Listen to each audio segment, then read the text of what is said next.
ভাইরা বাপেরা মা বোনেরা, আমি বলছিলাম যে হযরত আমির মাবিয়াও তখন বিয়ে করেননি, অবিবাহিত ছিলেন। এক দিবসের ঘটনা, হযরত আমির মাবিয়া যখন বিয়ে করেননি, পেচ্ছাব করতে বসেছেন, আর পেচ্ছাবি এত জ্বলন করে যেন সহ্য করতে পারে না। হযরত আমির মাবিয়া এত ওষুধ পানির ব্যবস্থা করলেন, দাওয়াই খেলেন, কিন্তু ওনার পেচ্ছাব জ্বলন বন্ধ হয় না। অবশেষে হযরত আমির মাবিয়া নবী মুস্তাফার দরবারে গেল, আর আকা মওলাকে খুইলা শুনাইলে দয়ার নবী বলছেন, মাবিয়া তুমি যতই ওষুধ খাও না কেন, তোমার পেচ্ছাব জ্বলন বন্ধ হবে না যতদিন পর্যন্ত তুমি বিয়ে না করেছো।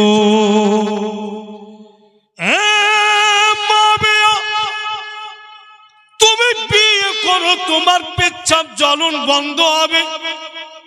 মাবিয়া তখন বউ খোঁজ করতে লাগলেন। হযরত আমির মাবিয়া এমন দেখা মেয়ে খুঁজবো যেন তার সন্তান না হয়। খবর পাইলে উমুক গ্রামে উমুকটা মেয়ে আছে, যার বিয়ে হয়েছিল, সন্তান হয় না বলে তালাক করেছে। ওই মেয়েটা কি হযরত আমির মাবিয়া বিয়ে করলেন। বিয়ে করার পরে স্বামী স্ত্রীর মিলন হলো। হযরত আমির মাবিয়ার পেচ্ছাব জ্বলন বন্ধ হইল, আর ওই জ্বলনে বন্ধু ইয়াজিদের জন্ম হইল। ওই জ্বলনে ইয়াজিদের জন্ম। বলে ইয়াজিদের ভাষাও জ্বলন, ইয়াজিদের ব্যবহারও জ্বলন। ওই ইয়াজিদ গদ্দিকে কবজা করে নিলে বন্ধুগণেরা আমার, আর বলছেন যে কোনো হালে হোক না কেন চতুর্দিকে ডাঙ্কা যেন আমারই বাজে, ইমাম হাসানের না বাজে, ইমাম হুসাইনের ডাঙ্কা না বাজে। মারওয়ান তখন আবার বুদ্ধি দিচ্ছে। মারওয়ান বলছে, ইয়াজিদ দুইটা হাত যদি এক জায়গাতে জমা থাকে তো শক্তি কেমন হবে বলো? ইয়াজিদ বলছে, খুব বেশি শক্তি হবে। মারওয়ান বলে, যদি একটা হাত কমে যায়? ইয়াজিদ বলছে, শক্তিও কমে যাবে। দুরাচার মারওয়ান বলছে, ওরে ইয়াজিদ, ইমামে হাসান ও হুসাইন দুই ভাই এক শক্তি হয়ে আছে, ওদের পারা যাবে না। তবে শোনো ইয়াজিদ, দুজনের মধ্যে একজনকে যদি তুমি কমিয়ে দিতে পারো, একজনকে যদি জান থেকে মেরে শহীদ করে দিতে পারো, ঠিক তোমার ডাঙ্কা বাজবে। ইয়াজিদ বলছে, এটা সম্ভব কি করে? কি করে দুই ভাইয়ের মধ্যে একজনকে আমি জান থেকে মারবো? মারওয়ান বলছে, ইয়াজিদ আমি তোকে শিক্ষা দিচ্ছি, শুনো। ও ইয়াজিদ, খবর লাগাও ইমাম হাসানের বাড়ি কে বেশি যাতায়াত করে, কার বেশি আসা যাওয়া আছে, আগে খবরটা লাগাও। খবর লাগাইলে ইমাম হাসানের বাড়িতে কে বেশি আসা যাওয়া করে। ভাইরা বাপেরা মা বোনেরা, খবর পেয়ে গেল, কোন ছেলের নাম পেল না, একটি মেয়ের নাম পেল। ইমাম হাসানের বাড়ি একটি মেয়ে মানুষ খুবই যায়, আর হযরত ইমাম হাসান আলী মোকামের খুবই খুবই ইজ্জত করে। ইমাম হাসানকে খুব ভালোবাসে, নবীর ঘরানাকে। দরকার যদি পড়েছে, প্রয়োজন যদি হয়েছে, ইমাম হাসানের বাড়ি ঘর ঝাড়ু দিয়ে দিয়েছে। প্রয়োজন যদি হয়েছে খানাও তৈরি করে দেয়, প্রয়োজন যদি পড়েছে তো জামা কাপড়ও ধুয়ে দিত। এত ভালোবাসত সে মেয়েটা। তো বক্তব্য অনুযায়ী কি বোঝা যাচ্ছে, যে মেয়েটার নাম আসলো মেয়েটা ইমাম হাসানের দুশ্মন না, কারণ উনার হিত, উনার ভালাই চাহনে वाली। কে নামটা বললি কিন্তু সবাই চিনে নিবে, যাকে বলা হয়েছে মৈমুনা। মৈমুনা নামে অনেক মেয়েরা অনেক মেয়েকে ঝগড়া করতে গিয়ে আগে বলে দেয় কে মৈমুনা কুটনি, কিন্তু না, মৈমুনা কুটনি ছিল না, ও তো ইমাম হাসানের দিওয়ানি ছিল। ইমাম হাসানের বাড়ি ঘর ঝাড়ু দিয়ে দিতেন, জামা কাপড় সাফ করে দিতেন, এবং প্রয়োজন পড়েছে তো খাবারও বানিয়ে দিয়েছে। মারওয়ান বলছে ইয়াজিদ তোমার সুবিধা হয়ে গেল। কেমন সুবিধা? বলে মেয়ে মানুষকে পিঘলাইতে বেশি সময় লাগে না। ইয়াজিদ তুমি একটা টাকার পটলি বাঁধো, দুইজন লোককে টাকার পটলি দিয়া পাঠাও, মৈমুনাকে দিবে। ও মৈমুনা এতি টাকা আছে, তোমাকে ইয়াজিদ ইনাম দিল। মৈমুনা তখন বলবে আমি কি ভালাই করেছি ইয়াজিদের, কি এমন তার উন্নতি করে দিয়েছি যে এত টাকা ইনাম। ইয়াজিদ তোমার লোক। তখন বলবে মৈমুনা তুমি ইমাম হাসানের খুবই সেবা করছো, উনার জন্য খাবার তৈরি করে দিচ্ছ। ইয়াজিদ ইমাম হুসেনকে খুব মানে, কিন্তু ইয়াজিদের কাছে সময় নাই বলে নিজে সেবা করতে পারে না। তো তুমি সেবা করছো তাই তোমাকে ইনাম দিলে, আরো বেশি বেশি সেবা করো, আরো তোমাকে ইনাম দিবে। আর মৈমুনা ইয়াজিদের বাড়িতে কত দামি দামি খাবার হচ্ছে, সুন্দর সুন্দর খাবার হচ্ছে। ইয়াজিদ যদি কখনো সুন্দর খাবার দিয়া পাঠায়, ইমাম হাসানকে একটু খাইয়ে দিও। কি করে জাল বিছাইছে বুঝতে পারছেন? ঠিক দুইটা লোক গেল, মৈমুনা বেরিয়ে আসলো, কে তোমরা? আমরা ইয়াজিদের পক্ষ থেকে এসেছি, যতটা টাকা আছে তোমার। কেন? ইয়াজিদ তোমাকে ইনাম দিয়েছে, ইমাম হুসেনের আরো বেশি বেশি সেবা করো, তোমার প্রতি ইয়াজিদ খুব সন্তুষ্ট, দরকার পড়ে তো আরো তোমাকে দৌলত দিবে। মৈমুনা যদি ইয়াজিদ কিছু খাবার দিয়ে পাঠিয়ে দেয় তো তুমি ইমাম হাসানকে খাইয়ে। কথাটা হচ্ছে বেরাদার, এইভাবে মৈমুনাকে লোভ দিয়া আর ঝুঠা কথা বলে চলে আলো। জহরের বয়ানটা যখন দেখতে যাচ্ছি, উনি কি করে জহর পান করলে স্পষ্ট কিতাবে লিখছে কে সৈয়দিনা ইমামে হাসান আলী মুকাম বিছানাতে লম্বা হয়েছেন, শ্বাস যেন লম্বা। বিবি জাইদা ইমাম হাসানের স্ত্রী, ইমাম হাসানের চেহারাকে দেখছেন আর বলছেন স্বামী গো, ও গো আমার মাথার তাজ, নবীর কলিজার টুকরা, আপনার শ্বাস এত লম্বা কেন? ইমাম হাসান বলছেন জায়েদা আজকে আমার কলেজা এত শুকাচ্ছে, মনে হচ্ছে আবার বের হবে না। ও গো জায়েদা, তুমি যদি আমাকে একটু তাজা পানি দিতে আর আমি পান করতাম, তো বোধহয় আমার শুকনো কলেজা শান্তি পেত।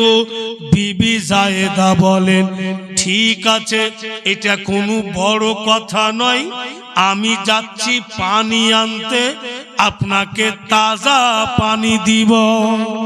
বিবি জায়েদা পানি আনতে গেলেন, এদিকে ইমামে হাসান আর যেন সহ্য করতে পারছেন না, বিবি জায়েদা পানিও নিয়ে আসছেন না, লেট হয়ে যাচ্ছে। এদিকে কলেজা ফেটে যাচ্ছে পানি বিহনে। বন্ধুগণ, ওই জামানাতে মাটির সুরাহে, মাটির বার্তানে পানি থাকতো, কারণ মাটির বার্তানে পানি সহজে গরম হয় না। ইমাম হাসান আলী মুকাম জান্নাতি জওয়ান গুণের সরদার দরওয়াজার দিকে দেখছেন যে পানি নিয়ে আসছেন কিনা, কিন্তু জায়েদা পানি নিয়ে আসছেন না। ইনি সহ্য না করতে পেরে একেবারে ছটফটি চেপে গেল। বিছানা থেকে যেমনি নিচে নজর করছেন গো, একটি মাটির বার্তানে পানি রাখা আছে, আর ওই পানির উপরে কি যেন ভেসে আছে। হযরত ইমাম হাসান আলী মুকাম সহ্য না করতে পেরে হাত বাড়ালেন, আর পানির বার্তান, মাটির বার্তানকে উঠালেন। যতটা পানি ছিল উনি পান করে নিলেন। যেমনই পানি পান করেছেন, গলা বাপু আগুনের মতো জ্বলতে লাগলো। যেমন যেমন পানি নিচে নামছে, বুক পর্যন্ত জ্বলতে লাগলো। উনি বুঝতে পারছেন যে আমি জহর পান করে নিলাম। এই পানিতে অবশ্যই জহর ছিল। পানিটা পান করা হয়েছে বাপু, তারপরে জায়েদা পানি নিয়ে আসলো। বারবার ইমাম হাসান এভাবে হাত ফিরেছেন। বিবি জায়েদা বলছেন, স্বামী গো এমন কেন করছেন, কি হলো আপনাকে? ইমাম হাসান বলছেন, জায়েদা আজকে থেকে জীবনে তোমাকে আর কোনোদিন আমি বলবো না যে তুমি আমাকে পানি দাও। বলে, কেমন কথা বলেন আপনি? আমার সরতাজ আমাকে না বলবেন তো কাকে বলবেন? বলে, জায়েদা তুমি পানি আনতে লেট করলে, আমি পিপাসা সহ্য না করতে পেরে মাটির বার্তানে পানি ছিল, পান করলাম। আর যেমনই পান করলাম জায়েদা আমার গলা জ্বলছে, বুক জ্বলছে, মনে হয় কলেজা কেটে কেটে পড়ে যায়।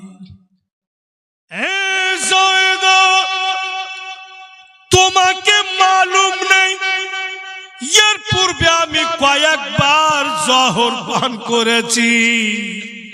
আমার নানার রওজাতে গিয়ে আমি ধুল মুবারক মেখে মেখে জহরকে পানি করেছি। জায়েদা জানি না পানিতে কি ছিল, পান করার পর থেকে আমার কোমর থেকে পা পর্যন্ত হিলে না। চেষ্টা করছি আমি যে না রওজাতে যাব, ধুল লাগাবো, আমি উঠতে পারি না, পা দুটি সিল হয়ে গিয়েছে। হে যায়েদ, একটা কাম করে দিতে পারবে কি তুমি বলো? বলে আপনি বলুন তো, ইশারা তো করেন। ইমাম হাসান বলছেন, যায়েদ গো, আমার বড় ছেলে কাসিমকে ডেকে দাও।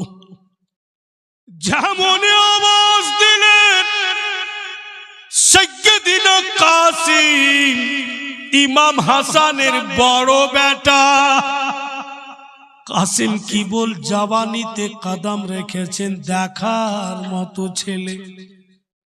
বাপের কাছে সে পার্শ্বে বসলো, বাপের চেহারার দিকে বেটা দেখছে তো রং যেন ফিকা হয়ে যায়। বেটা বলছে, আব্বাজান কি আপনি পান করলেন? আপনার চেহারার রং কেন পরিবর্তন হয়ে গেল? ইমাম হাসান বলছেন, লাডলা দুলারা, লেট করিস না বাপু, জলদি যা, তোমার চাচাকে ডেকে আনো। আমার হুসেনকে জলদি আনো বেটা, আমি কিছু বলবো। দেহ থেকে যদি রুহ বেরিয়ে যায় তো আমি বলতে পাবো না। আমার হুসেন, আমার কলেজার টুকরা, তুমি জলদি আনো।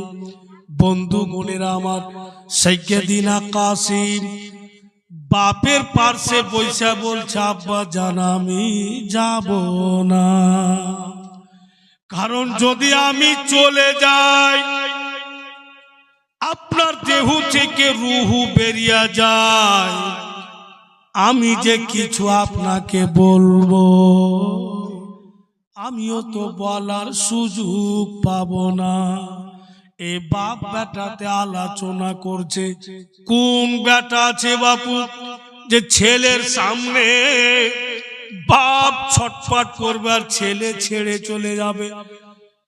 আলাপ আলোচনা করতে করতে ইমাম হাসান আলী মোকাম উল্টি করে দেন। যেমন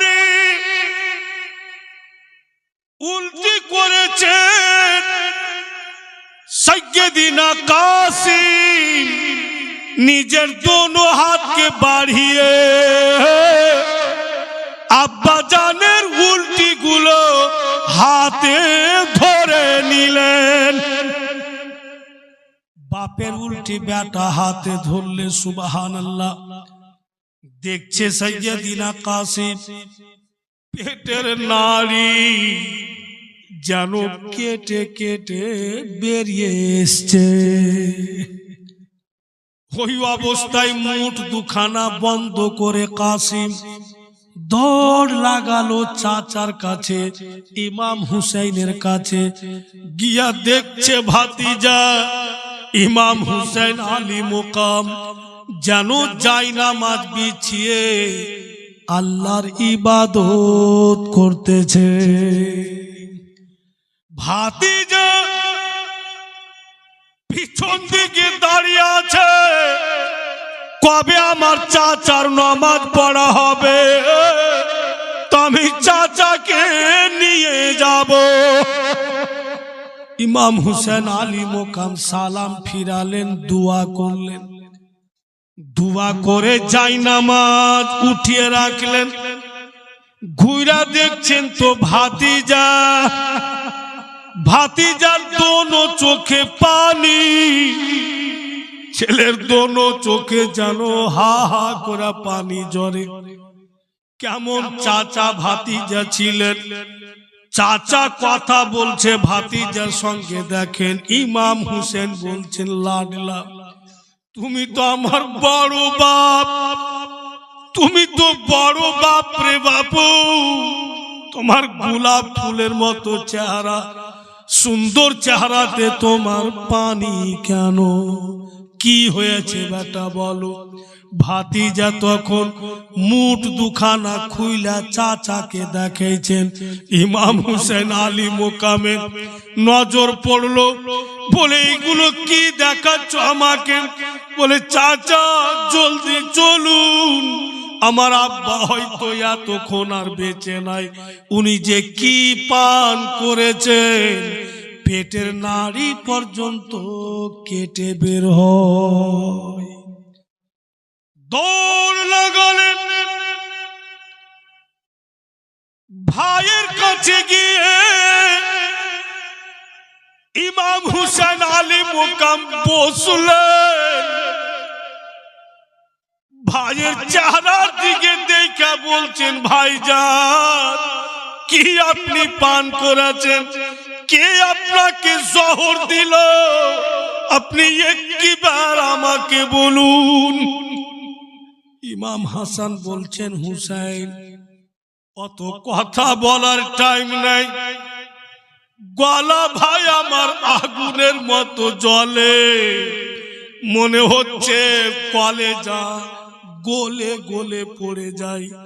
এই হুসাইন তুমি কাঁদবে না, কারণ তোমার কাছে আমার পরিবার রেখে গেলাম। নানা দুনিয়াতে নাই, চলে গিয়েছেন। আব্বা দুনিয়াতে নাই, চলে গিয়েছেন। মা জননী উনিও দুনিয়াতে নাই, চলে গিয়েছেন। এখন তুমি যদি ভেঙে পড়ো তো আমার পরিবারকে কে দেখবে? তুমি এখন মালিক সকলের। এই হুসাইন তুমি খুশি হও, তুমি কি ভুলে গেছো আমরা বাচ্চা ছিলাম, আর জিবরাইল কি বইলা যায়নি নবী পাককে যে আমি জহর পান করব?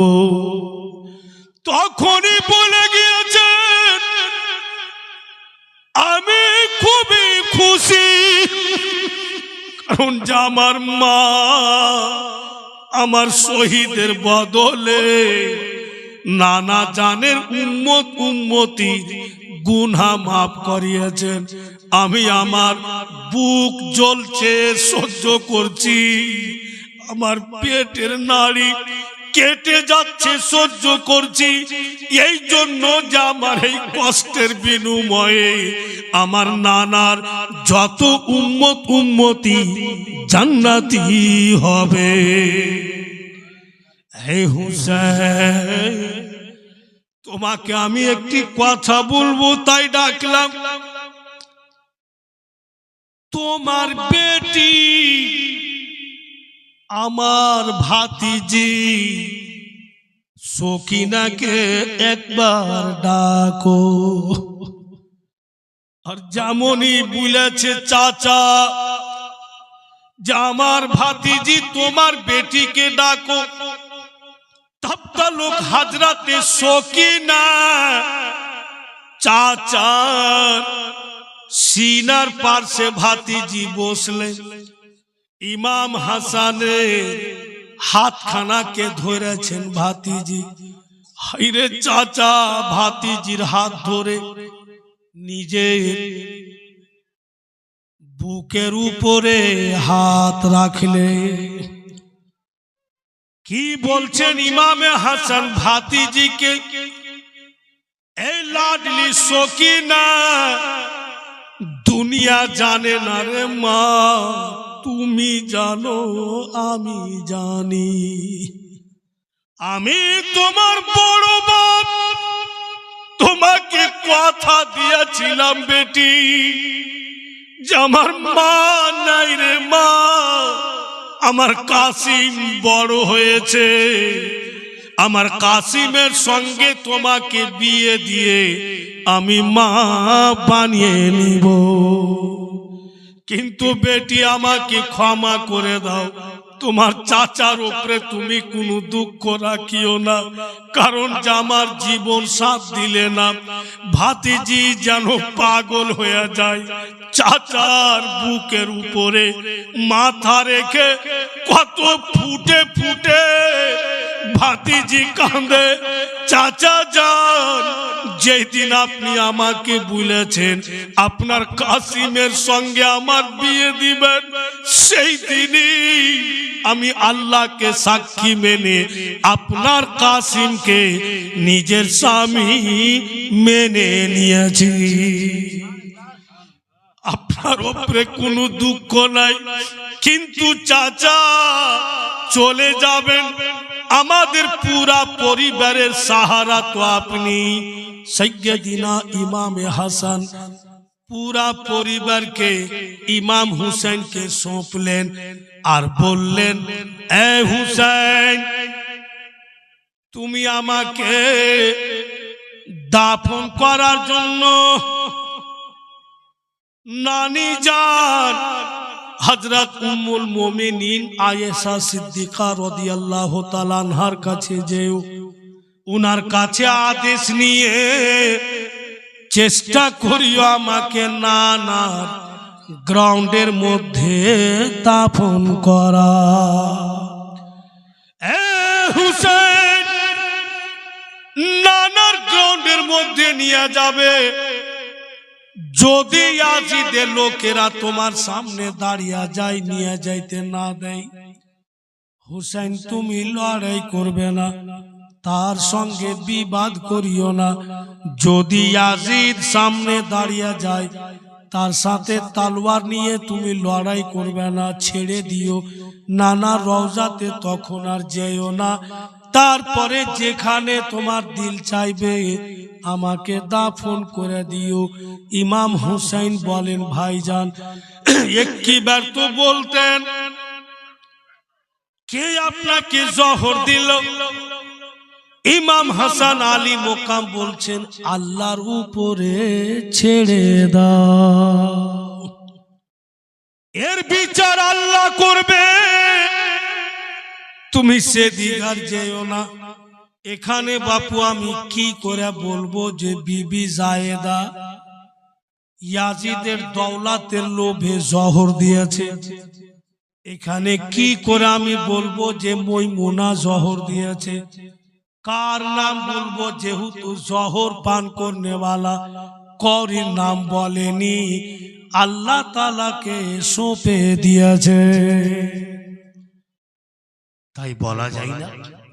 কিতাব লিখক লিখছেন বাপু যে নানার রওজাতে নিয়ে যাচ্ছিলেন দাফন করার জন্য, ইয়াজিদ যেতে দেয়নি। ইয়াজিদ দলপল্লিয়া সামনে দাঁড়িয়ে গেছিল যে না, নবী পাকের গ্রাউন্ডের মধ্যে দাফন করতে দিব না। হযরত ইমাম হুসেন আলী মোকাম চাইলেন যে সোতামার জিহাদ হয়ে যাবে, কিন্তু যখন ভাইয়ের কথা মনে পড়ে যায় যে আমার ভাই বলেছে যদি ইয়াজিদ রুইকা দেয় তো তোমার তরফ থেকে যেন লড়াইয়ের কোনো এলান না হয়, তুমি লড়াই করিও না বলি ইমাম হুসেন আলী মোকাম ইমাম হাসান আলী মোকামকে বাপু তখন নিয়ে গেলেন কোথায়? যেটা লিখছে কিতাবে, যেখানে সৈয়দা মা ফাতেমা উনার মা জননী দাফন আছে, জায়গাটার নাম হচ্ছে জান্নাতুল বাকি। হাজিগণ জান্নাতুল বাকি কো দেখা আছে, ওই জান্নাতুল বাকিতে মায়ের পাশে ইমাম হাসান আলী মোকামকে দাফন করে দেওয়া হয়। बिरादर इस्लाम, अब इमाम हुसैन आली मुकाम आकाई हुए गेलेन, उनार नानाओ नाई एवं मा जननीओ नाई, आब्बाओ नाई, भाइओ चले गेलेन, आकाई हुए गेलेन। कुफाते याजिद किन्तु जुल्म सिताम यातो करते लागलो, কুফার লোকজনকে পারিশান করে দেয়, কষ্ট দেয়, দুঃখ দেয়। তখন কুফার কিছু কিছু লোকেরা গভীর রাত্রে চুপচাপ একটি মিটিং ডাকলে, মিটিং ডেকে উনারা আলোচনা করলে ইয়াজিদের জুলুম সহ্য হয় না, কাম করো, চিঠি লিখা দাও ইমাম হুসেন আলী মোকামকে, উনি যেন কুফা চলে আসেন। উনি যখন কুফা আসবেন আমরা উনার হাতে হাত দিয়ে উনার বাইত হয়ে যাব, উনার মুরিদ হয়ে যাব। তখন কুফাওয়ালা চিঠি লেখা দিলেন ইমাম হাসানকে। চিঠিখানা পৌঁছা গেল সাইয়্যিদিনা ইমামে হুসেন আলী মুকামকে। যখন চিঠি লিখলো, উনি চিঠিটা যখন পেয়ে গেলেন, নানার সাহাবাই কেরামকে ডেকে পত্রখানা পড়ে শোনা।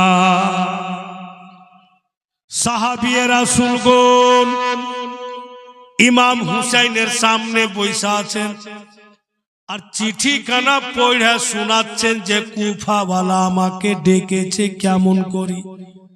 সাহাবিয়ে রাসূলগণ বলছেন, ওগো জান্নাতের ফুল নওয়াসায়ে রাসূল, আপনাকে কোনো মতই যেতে দিব না। কারণ কুফাওয়ালা বড় বেবফা, ডাকবে ওরা, আর যদি ওদের কেউ ধমকি দিয়া দেয়, উল্টো ওরাই দুশ্মনী করবে। কুফাওয়ালার চলতে হযরত আলীকে হারিয়েছি, কুফাওয়ালার চলতে আপনার ভাই হাসানকে হারিয়েছি, আপনাকে আমরা হারাইতে চাই না। তাই কুফাওয়ালা বড় বেওয়াফা, আপনাকে যেতে দিব না। চিঠিখানা বন্ধু ক্যান্সেল হইল। আবার দ্বিতীয় চিঠি গেল, কোনো উত্তর আসলো না। তৃতীয় চিঠি গেল, কোনো উত্তর আসলো না।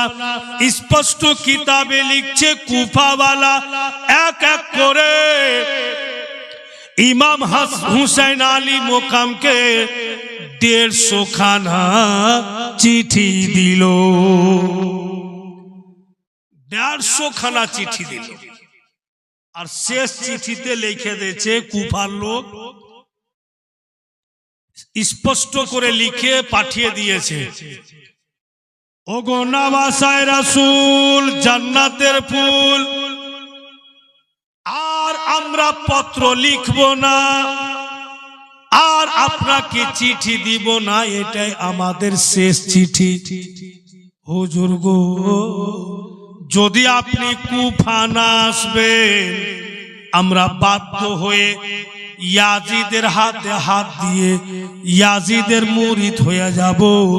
আর কাল কিয়ামতের মাঠে যদি নবী মুস্তাফা জিজ্ঞাসা করেন যে আমার নাতির হাতে হাত দাওনি, ইয়াজিদের হাতে কেন হাত দিয়েছো, আমরা বলে দিব একখান না দুখান না 150 খানা পত্র দিয়েছি, তবু আপনার নাতি আসেননি।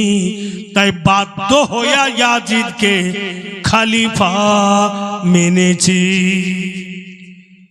ও নওয়াসায়ে রাসূল, এর জবাব কিয়ামতের মাঠে আপনাকে লাগবে। শেষ পত্রতেই কথাটি লেখা বাপু পাঠিয়ে। বিরাদার, ওই শেষ পত্রখানা ইমামে হুসাইন আলী মুকাম ফের নানার সাহাবায়ে কেরামকে ডাকলেন আর ডেকে বাপু শেষ পত্র শুনাইলেন। তখন কুফাওয়ালা বলল কি, যখন এইভাবে বলেছে, একটাই রাস্তা আছে। বলে কি রাস্তা? বলে হুজুর, ওগো জান্নাতের ফুল ইমামে হুসাইন, আপনার পূর্বে আপনার নাইব বানিয়ে, প্রতিনিধি বানিয়ে আমরা কুফা পাঠাবো। আপনার বদলে কুফার হাল সমাচার দেখবে, কুফার লোকজনের মোহাব্বত দেখবে। সত্যি যদি ওরা আপনাকে চাহে আর আপনার প্রতিনিধি পত্র লিখা পাঠায়, তবে আপনাকে যেতে দিতে। কথাটা ফয়সালা হয়ে গেল। ফের কিন্তু মিটিং ডাকলে যে কাকে পাঠাবো ইমাম হুসাইনের বদলে। ওখানে একটা নাম ভাইসা উঠলো, যার নাম হযরতে ইমামে মুসলিম। হযরত ইমাম মুসলিম বিন আকিলের কথা উঠলো। হযরত ইমাম মুসলিম ইমাম হুসাইনের কাকাতো ভাই, নিজস্ব কাকাতো ভাই, মানে আবু তালিবের বেটা হযরতে আলী আর আবু তালিবেরই বেটা হযরতে আকিল, হযরত আলীর বেটা ইমাম হুসাইন আর হযরত আকিলের বেটা ইমামে মুসলিম। দুইজন কাকা তো ভাই হইলেন, তাই ইমাম মুসলিমকে ডাকা হইল। ইমাম হুসাইন বলেন, ওগো আমার মুসলিম, তোমাকে আমার বদলে কুফা পাঠাইতে চাইছি, বলো তোমার দিল কি বলে, তুমি কি যেতে চাইছো? ইমাম মুসলিম বলে, ওগো নওয়াসায়ে রাসূল, ওগো নবীর নাতি, ওগো জান্নাতের ফুল, এটা তো আমার কিসমত যে আমি নবীর নাতির নাইব হতে পেলাম, এটা আমার ভাগ্য, নিশ্চয়ই আমি যাব। তবে হুজুর একটি কথা ছিল, তো বলো। বলে, আপনি তো জানছেন যে আমার স্ত্রী বেঁচে নাই। কে বলছেন? হযরত ইমাম মুসলিম। আমার একটাই বেটি, যে বেটিকে আপনি নিয়েছেন, আপনি খিলাচ্ছেন, পিঁধাচ্ছেন, মানুষ করছেন। আমার যে ছোট ছোট দুটা ছেলে আছে হুজুর, ওদের যে মা নাই, ওদের দেখভাল আমি করছি, খাবার বানিয়ে দিচ্ছি আমি, ওদের বিছানা করে দিচ্ছি আমি, ওদের জামা কাপড় ধুয়ে দিচ্ছি আমি, যেহেতু ওদের মা নেই। আমার দোনো বাচ্চা যদি বলে কি আমরাও কুফা যাব হুজুর, তো কি করব দুই ছেলে? হযরত ইমাম হুসাইন বলেন, তোমার দুই ছেলেকে বুঝাবে, যেমন সকিনা আছে, আলী আকবর আছে, জাইনাল আবেদিন আছে, কুলসুম আছে, সোহার বানু আছে, জৈনাব আছে, সবাই দেখভাল করবে। আর যদি তোমার ছেলেরা জিদ করে, তোমার দিল যেটা বলবে সেটা করিও। কথাবার্তা ফাইনাল হয়ে গেল। হযরত ইমাম মুসলিম কুফা আসবেন, ইমাম হুসাইনের বদলে কুফা এসে কুফার লোকজনের ব্যবহার দেখবে, সত্যি যদি ভালো লাগে এরা ইমাম হুসেনকে চাইছে, ইমাম মুসলিম চিঠি দিবেন, তবে কিন্তু ইমাম হুসেন আসবেন। হাইরে ইমাম মুসলিম রাত্রি বেলা নিজের হাতে রুটি বানাইছেন, ছেলে দুটিকে খাওয়িয়ে দিব, ওরাকে বিছানাতে শুইয়ে দিব। ছেলেরা যখন ঘুমিয়ে যাবে, ভোরবেলা আমি চুপচাপ উঠে কুফা বেরিয়ে যাব, আমার ছেলেরা জানতে পারবে না। যখন সকাল হয়ে যাবে, চলে আসবে সাইয়েদিনা কাসিম, চলে আসবে আলী আকবর, চলে আসবে সকিনা, এরা এসে আমার দুই লালের দেখভাল করে নিবে। এই ইরাদা করে রুটি বানাইছে, আর দোনো বেটা মুহাম্মদ আর ইব্রাহিম বিছানাতে শুয়ে শুয়ে বাপের দিকে দেখছে। ছেলেরা কিন্তু জেনে গিয়েছে যে আমার আব্বা জান কুফা যাবে, কিন্তু বলতে পারে না। রুটি বানিয়ে দোনো বেটাকে খাইয়ে দিলে, আর বলছে বাপু শুয়ে যাও, লাডলা আরাম করো। ঠিক বেরাদার দোনো বেটা বিছানাতে লম্বা হয়ে থাকলো। আর ভোর বেলাতে হযরত ইমাম মুসলিম, বন্ধুগণ, যেমনই টাইম হলো ফজরের, নামাজটা পড়ে নিলেন, আর একেবারে আবঝাবঝা অন্ধকার হয়েই আছে, আর উনি কিন্তু বেরিয়ে গেলেন যেন ছেলেরা দেখতে না পায়। বেরিয়ে গিয়ে ভাইরা, বাপেরা, মা বোনেরা, যেটা উট নিয়া উনি কুফা যাবেন, উটের লাগাম ধরে উনি বারবার টানছে,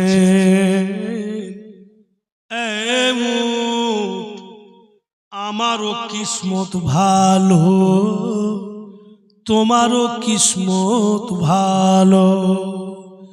চলো কুফা যাই, ইমাম মুসলিমের নাইব হতে পেয়েছি, তোমাকে নিয়ে যাব।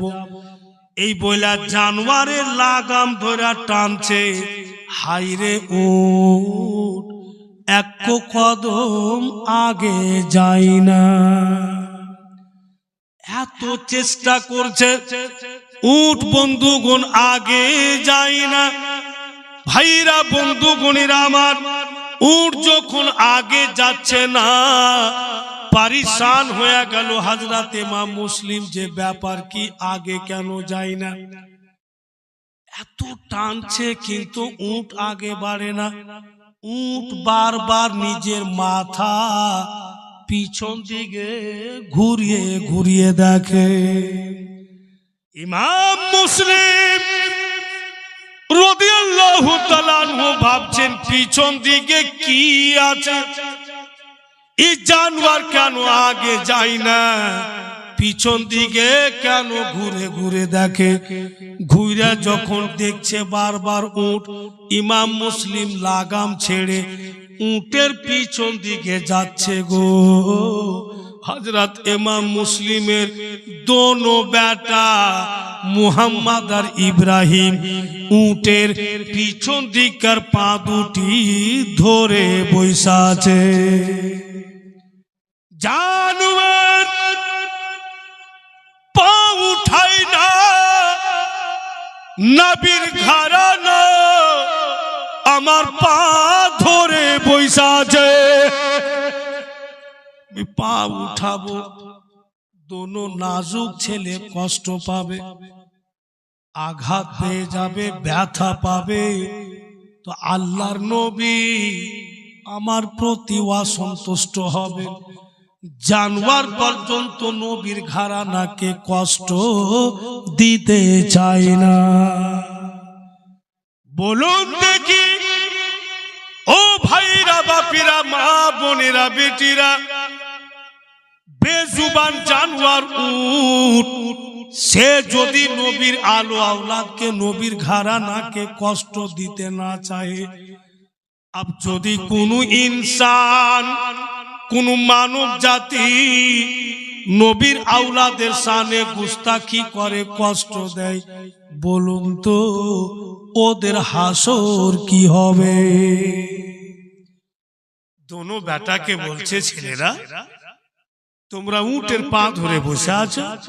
বলে আব্বা আমরা জানি যে আপনি চলে যাবেন কুফা, কিন্তু আপনি ভেবে দেখেছেন দুনিয়ার লোক, ওদের বাপেরা যদি বাইরে যাচ্ছে তো ছেলেরা মায়ের আঁচল তলে থাকে, আমাদের তো মা নেই, আপনি বাপও আপনি মাও, আপনি চলে যাবেন তো আমাদের বিছানা কে করবে, আমাদের খাবার কে বানাবে? আব্বাজান যেখানে যাবেন আমরাকে নিয়ে চলুন। হযরত ইমাম মুসলিম দোনো বেটাকে উটের উপরে উঠিয়ে দিয়ে চল যেখানে যাবো নিয়ে যাব। ঠিক বেরাদার যেমনই কুফা এসছেন নিজের দুই বেটাকে নিয়ে, কুফার লোক খুশির সীমা নেই, নারাই তাকবীর নারাই রিসালাত লাগিয়ে হযরত ইমাম মুসলিমকে কুফার মধ্যে নিয়ে গেল। একদম কুফাওয়ালা অতিরিক্ত খুশি। আর হযরত ইমাম মুসলিমের হাতে হাত দিয়ে বলছে, হুজুর আপনাকে ইমাম হুসেন পাঠিয়েছেন? বলে হ্যাঁ। বলে আপনার হাতে হাত দিলাম মানে ইমাম হুসেনের হাতে হাত দিলাম, কারণ যে আপনি ইমাম হুসাইনের প্রতিনিধি হয়ে এসেছেন, উনি পাঠিয়েছেন। আপনার যদি ইজ্জত করি ইমাম হুসাইনের ইজ্জত হবে, আপনার যদি সম্মান করি ইমাম হুসাইনের সম্মান হবে, আপনাকে যদি দুঃখ বা কষ্ট দিয়ে দিই ইমাম হুসেনকে দেওয়া হবে। হুজুর আপনার হাতে হাত দিয়ে আমরাকে মুরিদ বানিয়ালেন, আমরা ইমাম হুসাইনের হয়ে যাব। এইভাবে লোকজন মুরিদ হইতে লাগলো।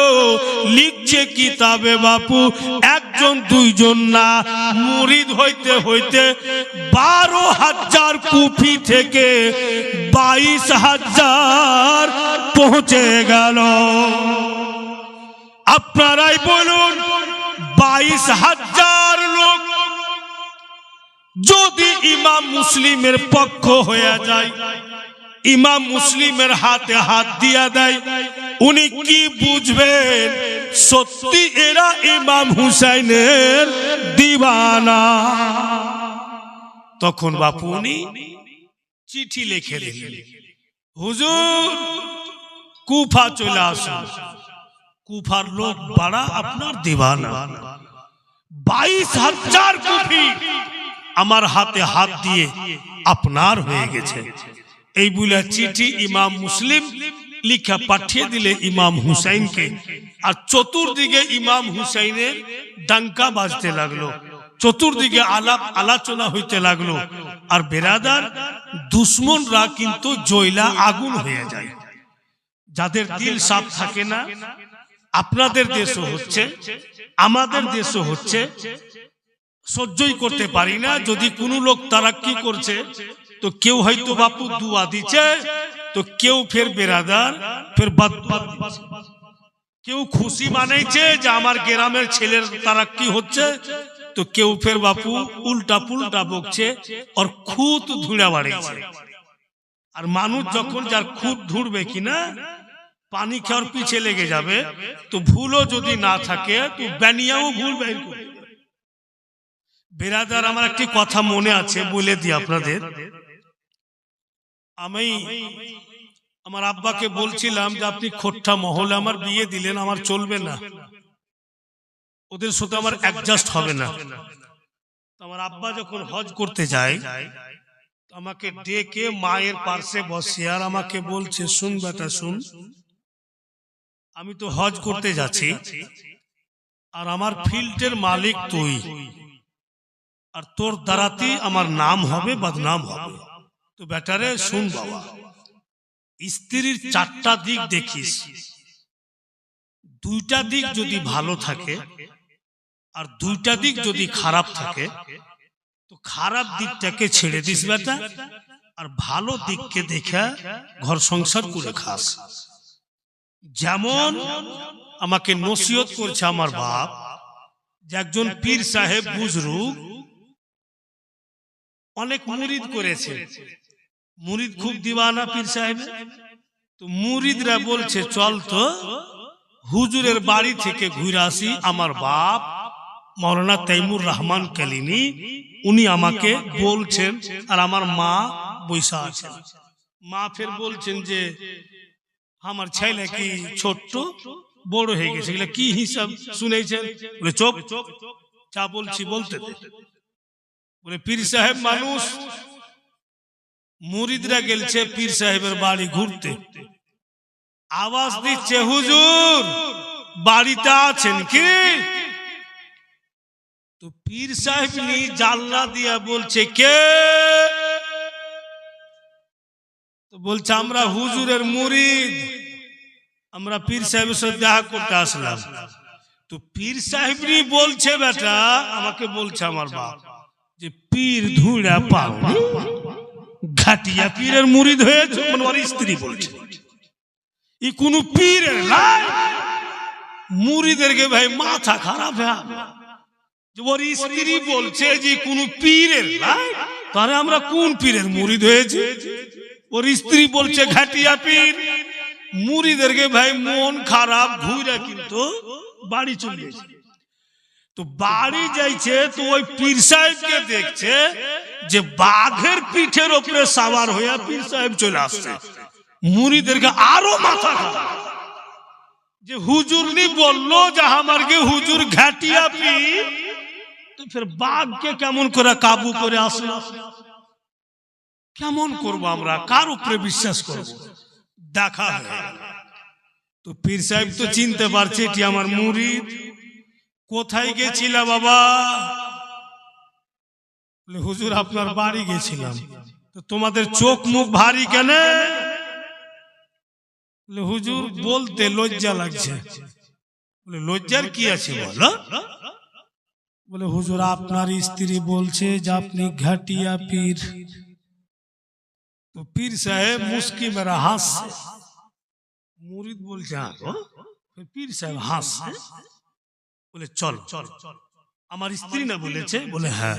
বলে এবার আমার সাথে চলো, তোমরা চুপচাপ থাকবে আর বাহিরকার বারান্দাতে থাকবে, আমি ভিতরে যাব, আমার স্ত্রীর সঙ্গে কথা বলবো, আর তোমরা ধ্যান দিয়ে শুনবে যে আমি পীর কি করে হয়েছি, আমি আল্লাহর ওলি কি করে হয়েছি, আজকে তোমরা বুঝতে পারবে। তামাম মুরিদ বাপু বারান্দাতে থাকলো, পীর সাহেব ভিতরে গেল, ওর স্ত্রীকে বলছে কেমন আছো? বলে ভালো। কি করছো? কাম করছে। কোন মেহমান এসেছিল কি? বলে হ্যাঁ। কি বললা তুমি মেহমানদেরকে? বলে যেটা বলার বলে দিয়েছি। বলে কি বললা তুমি? নাকি ঘাটিয়া পীর বলেছো? বলে হ্যাঁ। ফের বলছি ঘাটিয়া পীর, কোন পীর লাইক নাকি? পীর সাহেবের সামনে বলছে। ফের পীর সাহেব মুস্কি বেড়া হাইসা বলছেন তবে কেমন পীর চাও, কি রকম হইলে তোমার পছন্দ হবে? ওর স্ত্রী বলছে যখন আমি বাড়ির একনা ঝাড়ু দিচ্ছিলাম, দেখতে পাচ্ছি হাওয়াতে জায়নামাজের উপরে একজন আল্লাহর ওলি বৈশা আছেন আর হাওয়াতে ইবাদত করে, ওই রকম পীর হও। তো পীর সাহেব বলছে যে সবুজ রঙের পাগড়ি ছিল কি? বলে হ্যাঁ। আর সাদা রঙের জুব্বা ছিল কি? বলে হ্যাঁ। বলে হাতে লাঠি ছিল কি? বলে হ্যাঁ। পীর সাহেব বলছে হায় রে পাগলি, চিনতে পারিসনি? অন্য কেউ ছিল না, আমি ছিলাম। চট করে ওর স্ত্রী বলছে ও সেই তো বলছি যে বেকা বেকা হয়ে কেন ঘুরছে। অতক্ষণ ঠিক বললো, আর যখন বলেছে আমি ছিলাম তো বেকা বেকা হয়ে কেন ঘুরছে? মানে যে খুদ বাহির করবে ও বাহির করবে। এবার বাহিরা পীর সাহেব তখন বলছে মুরিদরাকে বুঝতে পারলা বাপু, আর ডাহা সোহে সোহে আমি ওলি হয়ে গেছি। হ্যাঁ, আল্লাহ তাআলা আমাকে ওলি বানিয়ে দিয়েছে। আর যারা যন্ত্রণা সহ্য করে, যদি আমি তালাক করে দিতাম এর কোথাও ভাত হইতো না। কটা স্বামী যেকে তালাক করতো, একে আমি সহ্য করে রেখেছি, পর্দাতে আছে, বেঁচে আছে। এর জ্বালা যন্ত্রণা সহ্য করার ফলই আল্লাহ ওয়ালাইয়া দান করে দিয়েছে। তো ভাইরা বাপের আমার, তখন তো আমি বুঝে গেল আমার বাপের নসিহত, যে আমাকে কেন বুঝলে, ই যদি আমাকে মুক্কা মুক্কি মেরে দেয় তবু আমি কিছু কইতে পারবো না, উপায় নাই।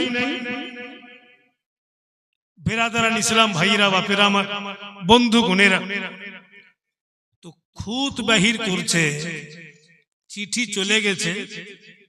আর দেখেন দুশ্মন মারওয়ান, মারওয়ান বলছে ইয়াজিদ তোর এলাকা সাফ, আর যার দিমাগে গোবর ভরা আছে বাপু ও খারাপই বুদ্ধি দিবে। বুঝতে পারছেন তো? আচ্ছা আপনারা বলুন তো, বাপ জন্মে কেউ কুকুরের দুম সোজা দেখেছেন? আমি তো লাগছে দেখিনি। আপনার এই কাঠল বোনা কুকুরের গলাতে দড়ি বেঁধে ওই লাইনের পোলে বেঁধে, আর দুমে দড়ি বেঁধে মডেলে বেঁধে আসে, 1 মাস টানা দিয়া রাখেন, তারপরে ফের দড়ি খুলেন তো নিজের আসলিয়াতে ঘুরে চলে আসবে, বেকা হয়ে যাবে। তো মারওয়ান সব সময় বেকা, আর ইয়াজিদকে ঘৃণাও না দিমাগ ও বুদ্ধি দিচ্ছে, বলে মারওয়ান তোর এলাকা চলে যাবে, একটা লোক আছে, লোকটাকে যদি তুই আয়ত্তের মধ্যে নিতে পারিস, লোকটাকে যদি লোভ দিতে পারিস, তো মারওয়ান তোর কাজ হয়ে যাবে। বলে কার কথা বলছো তুমি? ইয়াজিদ বলছে মারওয়ানকে তুমি কার কথা বলছো? তো মারওয়ান বলে একটি লোকের নাম ওবায়দুল্লাহ ইবনে জিয়াদ, বড় লোভী, ওকে যদি ইনামের লালচ দাও তো নিজের বাপকে পর্যন্ত কতল করবে। বড় লোভী লোক। বন্ধুগণ ইয়াজিদ তখন চিঠি লিখলে ওবায়দুল্লাহ, তুমি যদি ইমাম মুসলিমকে কুফা থেকে বের করে দিতে পারো আর মুসলিমের বাইতগুলো ভেঙে দিতে পারো, ইমাম হুসেনের ডাঙ্কা বন্ধ করে দিতে পারো, এই ওবায়দুল্লাহ মুহ মাঙ্গা ইনাম দিব আর দামেস্ক শহরের বাদশাহ বানাবো। এই চিঠি লেখা বাপু পাঠিয়ে দিয়ে ওবায়দুল্লাহ চিঠি পড়লে লাল ছিল, দৌলতের ভোখা। ওবায়দুল্লাহ বুইলা পাঠিয়েছে, ইয়াজিদ দামেস্ক শহরের কাগজ পাতি তুই রেডি কর, ওর আমি বাদশাহ হব আর দৌলতের ব্যবস্থা নে, ইনাম রেডি কর। আমাকে যাইতে যা সময় লাগে কুফা, মুসলিমকে বের করতে সময় লাগে না। আব এখানে বাপু একটি কথা আছে, ওবায়দুল্লাহ নিজের লোককে বলছে এক কাম করো। কেমন কাম? বলে খবর লাগাও ইমাম হুসেন আলী মোকাম যখন বাড়ি থেকে বের হয় সফরে যান তো কোন লেবাস পরে যান। ওবায়দুল্লাহ লোকেরা বলছে কেন? বলে আমি উনার লিবাসের নকল করে লিবাস বানাবো আর চেহারাতে নাকাব ঢেলে কুফাতে প্রবেশ করব। আমি যদি নিজস্ব চেহারা নিয়ে কুফার মধ্যে যাই তো কুফাওয়ালা আমাকে চিনে, সবাই কিন্তু আমাকে জানে। ওবায়দুল্লাহ ধোঁকাবাজ, ওবায়দুল্লাহ লালচি লোক, আমাকে কুফাতে ঢুকতে দিবে না। আমি ইমাম হুসাইন আলী মোকামের লিবাসকে নকল করে পড়বো, চেহারাতে নাকাব ডালবো আর তোমরা সবাই পাক্কা সচ্চা নামাজি হয়ে যাও, তসবিহ গণনেওয়ালা হয়ে যাও, আল্লাহর পথের পথি হয়ে যাও, নবীর দিওয়ানা সেজে যাও। চলো আমার সাথে, যেমনই কুফা যাব কুফার লোক বুঝতে পারবে না, আমরা সবাইকে দেখে এটাই ভাববে বোধহয় ইমাম হুসেন চলে আসছে। মাক্কারের ঘে মাক্কারি ধরা মুশকিল। ভুলেই বেরাদার কথাটি ইয়াদ রাখবেন, ঈমান যদি নষ্ট করতে আসে তো ঈমানের সাহারা নিয়ে আসবে। নামাজ যদি নষ্ট করতে আসে তো নামাজি সাইজা আসবে, নামাজি যদি না সাইজা আসবে তো নামাজির কাছে যাইতে পারবে না। যে ঈমান নষ্ট করতে আসবে তো ঈমানদারগিরি দেখিয়ে আসবে। ওবায়দুল্লাহ ইমাম হুসেন আলী মোকামের লিবাস পড়ে নিল। আজকাল তো শুনতে পাচ্ছেন অনেক দেশবাসী হিন্দুস্তানে মুসলমানের উপরে জুলম সিতম করছে। বন্ধুগণ, হিন্দু ছেলে মুসলমানের রূপ ধইরা আর মন্দিরে নিয়ে যা গরুর মাংস রেখে দিলে মুসলমানের উপরে জুলুম চালু হয়ে গেল। হচ্ছে না এরকম? হাজারো খবর পাওয়া যাচ্ছে। নাটকবাজি নাটক করে লেবাস পিঁধে চেহারাতে নাকাব টেলে আর পুরা কাফেলা সাজিয়ে কুফার দিকে রওনা। যেমনই কুফার নিকটবর্তী হয়েছে, কুফাওয়ালা দূর থেকে বলছে দেখো ইমাম হুসেন চলে আসছেন। সবাই কিন্তু খুশিতে ঝুমছে। ইমাম মুসলিম আওয়াজ শুনতে পায়া খুব খুশি, হয়তো আমাদের জান্নাতের ফুল চলে আসে। বেঈমান দুরাচার ওবায়দুল্লাহ যেমনই কুফার মধ্যে গেল, চেহারার নাকাবকে উল্টে দিলে, চেহারার নাকাব যেমনই উল্টেছে বন্ধু, তামাম কুফাওয়ালা বুঝতে পারছে হাই হাই কি করলাম, ই তো আমাদের ইমাম নয়, ই তো ইয়াজিদের লোক, ই তো ওবায়দুল্লাহ ইবনে জিয়াদ। আমরা কি করলাম? দুশ্মনকে জায়গা দিয়ে দিলাম, দুশ্মনকে ভিতরে নিয়ে আসলাম। ওই ওবায়দুল্লাহ কুফাতে ঢুকে মায়ের কোলে কচি বাচ্চা আছে গো, আর দুশ্মন দুরাচার মায়ের কোল থেকে কচি বাচ্চাকে উঠিয়ে মায়ের সামনে গলা টিপা মারলে, জওয়ান স্ত্রীর সামনে ওর স্বামীকে মেরে দিচ্ছে। কুফাওয়ালা পরেশান হয়ে গেল, ওরে ওবায়দুল্লাহ তোমার কি ক্ষতি করেছি, কেন এত জুলুম করো, কেন এত সিতম করো, কেন জওয়ান স্ত্রীকে বেওয়া বানাও, কেন মায়ের কোল থেকে কচি শিশুর গলা টিপো। ওবায়দুল্লাহ বলছে, ও কুফাওয়ালা ইমাম মুসলিমকে বের করে দাও, তার দুই ছেলেকে বের করে দাও। কেউ ইমাম মুসলিমকে খেতে দিবে না, কেউ বাড়িতে জায়গা দিবে না।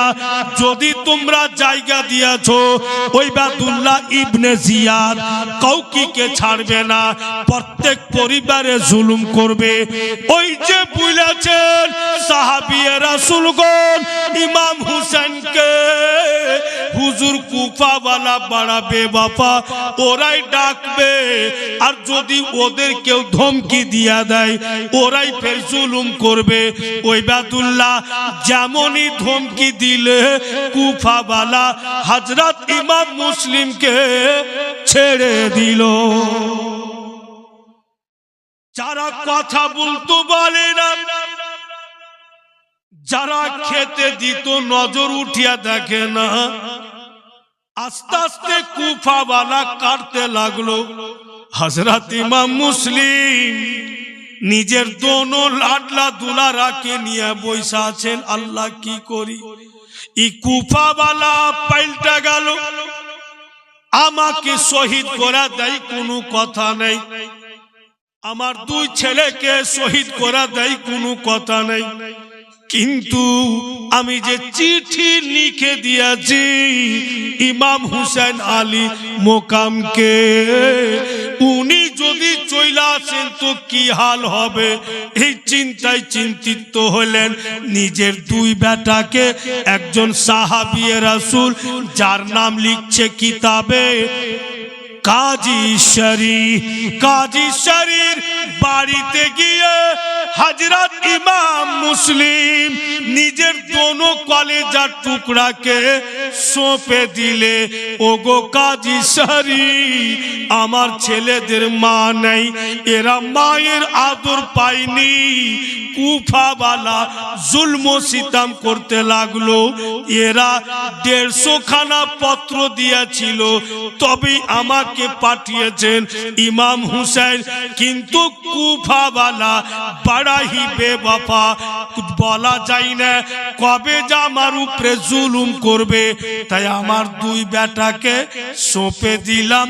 ওগো কাজী শরীর সুযোগ যদি পেয়ে যান আমার দোনো ছেলেকে মদিনা পাঠিয়ে দিয়ে, আর যদি আমি হায়াতে থাকি আমার দুই ছেলেকে নিয়ে আমি মদিনা যাব, আর যদি আমি জীবিত না ফিরি আমার দোনো লালকে একটু মদিনা পাঠিয়ে দিয়ে। এই বলে সঁপে দিলেন। আর আকাই হযরত ইমাম মুসলিম বিরাদারান ইসলাম কুফা শহরে উনি ঘুরতে লাগলেন। আপনারা বলুন, এই গ্রামে যদি দীর্ঘদিন ধরে আমি থাকি, বাচ্চা বাচ্চা যদি আমাকে চিনে, প্রত্যেক মা বোনেরা বেটিরা আমাকে চিনে, খুব আসছি যাচ্ছি আদর যত্ন পাচ্ছি, আচানক যদি একদিন আমি ঢুকেছি আর সবাই দেখে মা বোন বেটি আমাকে দেখে দরওয়াজা বন্ধ করে নিচ্ছে, জানলা পর্যন্ত বন্ধ করে নিচ্ছে, যারা রাত দিন পার্শ্বে বসতো ওরা আর সালাম কালাম কিছুই করে না, অটোমেটিক দিলে আমার আঘাত লাগবে। যত পরিচিত আমি, তোমরা চিনছো, আজকে কেউ কথা বলছো না। হযরত ইমাম মুসলিম বাপু গোটা কুফাতে দেখছে, কেউ বেরাদার কথাই বলে না। ওনার দিল বলছে যে আমি কত আকাই আকাই ঘুরবো, কুফা জামে মসজিদ যাব, নিশ্চয়ই ওখানে আপন কেউ না কেউ পাবো, নামাজি গুণ তো আপন হবে, কুফা জামে মসজিদ গিয়ে দেখছেন তো অনেক নামাজি নামাজ পড়লেন, আর নামাজ পড়ে বাপু দেখছেন তো প্রত্যেকটা লোক এক এক করে বেরিয়ে চলে যাচ্ছে। ইমাম মুসলিম রাদিয়াল্লাহু তাআলা আনহুর সঙ্গে কেউ কথা বলছে না। তখন হযরত ইমাম মুসলিম দুই একটি শব্দ বলেছেন कि मुझे कूफा वालो मुसाफिर न समझो, मैं आया नहीं हूँ बुलाया गया हूँ। मुझे कूफा वालो मुसाफिर न समझो, मैं आया नहीं हूँ बुलाया गया हूँ। एक मेहमान बुला कर सताया गया हूँ, एक मेहमान बुला कर सताया गया हूँ। मैं रोया नहीं हूँ रुलाया गया हूँ। आगे बोलছেন खीमा जलाया सामल लुटाया, गुलिस्ता भी लूटा गजना भी लूटा। खीमा जलाया सामल लुटाया, गुलिस्ता भी लूटा गजना भी लूटा। अरिश बरी पर मक्का बन रहा है, अरिश बरी पर मक्का बन रहा है। मैं बीरा नहीं हूँ बसाया गया हूँ। मुझे ऊपर वालो मुसाफिर न समझो, मैं आया नहीं हूँ बुलाया गया हूँ। एक मेहमान बुला कर सताया गया हूँ, मैं रोया नहीं हूँ रुलाया गया हूँ। सब বেরিয়ে গেল, একজন নামাজি সব শেষে বের হচ্ছেন। উনিও সাহাবী রাসূল, जिनार नाम लिखছে किताबे हजरते हानी बिन उर्रा। उनी इमाम मुस्लिम के देखा बोलছেন হুজুর আপনি এখানে? বলে হ্যাঁ গো, কুফা ওয়ালার জুলুম আর সহ্য হয় না, এরা অন্যায় করেছে। কুফাতে ওয়াইবাদুল্লাহ এলান করে দিয়েছে কেউ আমাকে বাড়তে রাখে না ওয়াইবাদুল্লাহর ভয়ে। হযরতে হানি বিন উররা ইমাম মুসলিমের হাত ধরে বলছে হুজুর আমার বাড়ি চলুন। নিজের বাড়ি গিয়া রেখে तमाम গোলামকে বলে দিলেন খবরদার अपना अपना जुबाने लागाम दिया दाओ, আমার বাড়িতে হুজুর ইমাম মুসলিম আছেন, এই কথা কোন দিকে কৌরির সামনে বলিও না, কৌরির সামনে আউট করিও না, শব্দ যেন কেউ জানতে না পারে। এই বলে ইমাম মুসলিমকে যত্ন করে রেখে দিলেন। আব্বারাদার ওয়াইবাদুল্লাহ গোটা কুফাতে ঘুরছে, ইমাম মুসলিমকে খুঁজে পাই না, কোন রকম সংবাদ পাই না। বাধ্য হয়ে ইয়াজিদের কাছে গেল, ইয়াজিদকে বলছে ইয়াজিদ কি করা যায়, ইমাম মুসলিমকে খুঁজে পাই না। ইয়াজিদ তখন বলছে তোমার দ্বারাই হবে না, আমি লোক পাঠাচ্ছি, একজনকে ডেকে ও ভাইরা মা বোনেরা বেটিরা দেখো দেখো ইমান বিক্রি করা কেমন হয়, নিজকে বিক্রি করে দেওয়া আর লোভী লোক কেমন হয়। একজনকে ডেকে বলছে ইয়াজিদ ওগো সারা বছরে কত টাকা কামাই করো? বলে এত টাকা। পরিবার চলছে? বলে না, কমে যাচ্ছে। ইয়াজিদ বলছে তোমাকে একটা কাম দিচ্ছি, আমার কামটা যদি করে দিতে পারো এত টাকা ইনাম দিব, কন্টিনিউ 5 বছর বৈশা খাবে তবুও শেষ হবে না। কে বলছে? ইয়াজিদ। ইমান বিক্রি করনেওয়ালা বলছে যে আমি তৈরি আছি।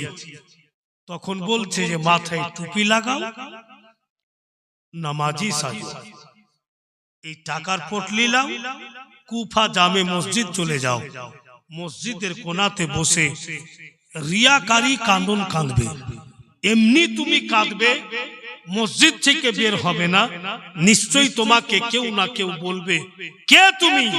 তো তোমাকে ওখানে কেউ চিনে না, তুমি বলবে যে আমি মদিনা থেকে এসেছি, আমাকে ইমাম হুসাইন পাঠিয়েছেন, ইমাম মুসলিমকে কিছু টাকা দিব। কিন্তু হাই রে কুফাওয়ালা, কোথায় যে ছুপিয়ে দিয়েছে, না শহীদ করে দিয়েছে, কোনো খবরই পাচ্ছি না। আমি মদিনা চলে যাব, ইমাম হুসাইনকে বলে দেব যে আপনার মুসলিমকে কুফাওয়ালা শহীদ করে দিয়েছে। এইভাবে যখন তুমি বলবে, নিশ্চয়ই কেউ না কেউ তোমাকে বলে দিবে যে হযরত ইমাম মুসলিম কোথায়। মানে জাসুস ছেড়ে দিলে। মুআজ্জাজ তখন জাসুস ছিল না, এখনো জাসুস হচ্ছে আমাদের মধ্যেই। আপনাদেরই গ্রামে জাসুস আছে, আপনাদেরই খবর নিয়ে আর দুশমনরাকে জানিয়ে আসছে।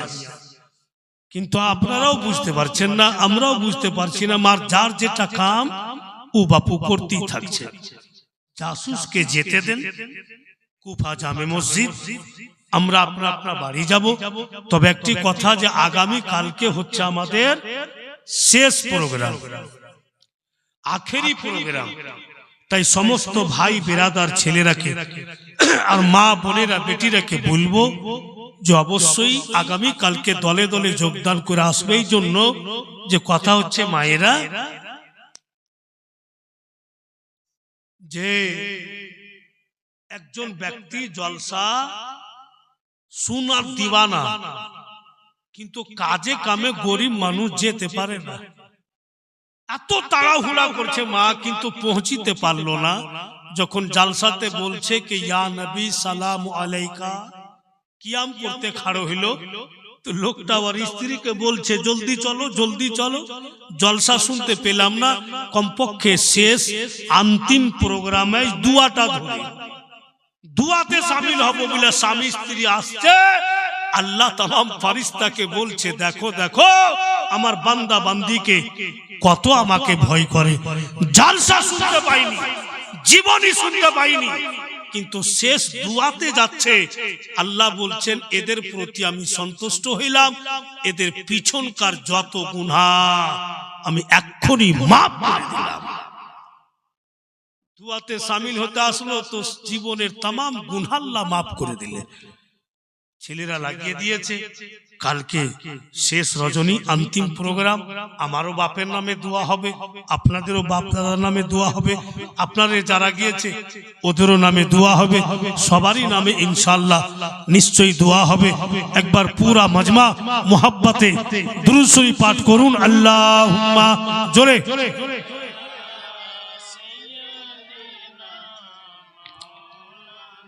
मोहम्मद वाला आले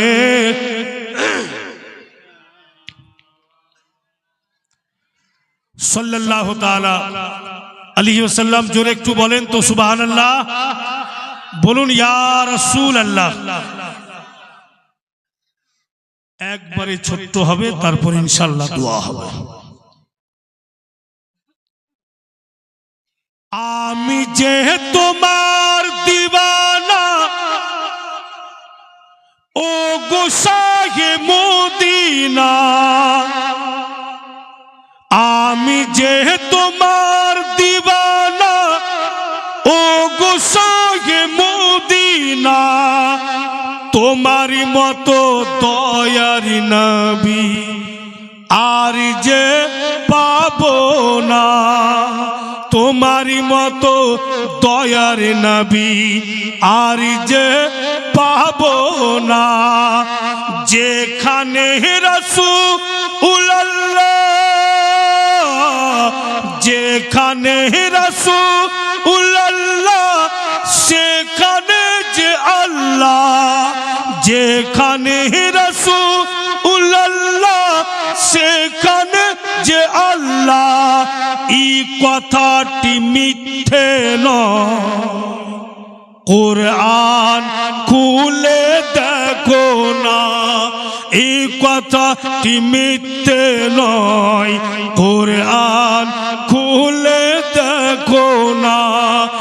আমি যে তোমার দিওয়ানা ও গো শাহে মদিনা, তোমারই মতো দয়ার নবী আর যে পাবো না। चल उठ खड़े हो।